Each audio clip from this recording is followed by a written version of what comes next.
मला एक म्हणायचं की अजित पवार लक्ष घालतो त्यावेळेस होऊ शकतं, शहरातले कार्यकर्ते का लक्ष घालत नाही? तुम्हाला राजकारण करायचं ना. मला एका आता सहकारी मित्रांनी पत्र दिलं की दादा तुम्ही दौंड शहराच्या विकासाचे दौंड शहर दत्तक घेण्याबाबत जावेद अब्दुल सत्तार सय्यद रिक्षा चालक सामाजिक कार्यकर्ता त्यांनी ते पत्रक दिलं.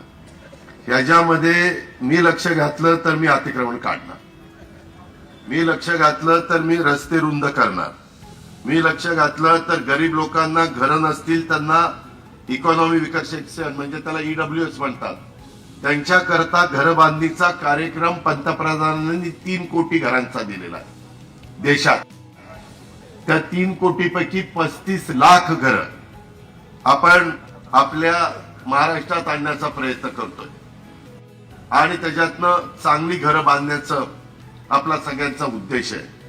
पण किंवा आता मला काही सहकारी मित्र सांगत होते, इंद्रजित गाडीतनं येत असताना सांगत होता की दादा आम्ही जगदाळे परिवारांनी 7 एकर जमीन त्यांनी त्या पलीकडचा रोड आहे त्या ठिकाणी मला दिली. माझी टीम पण पाठवलेली होती.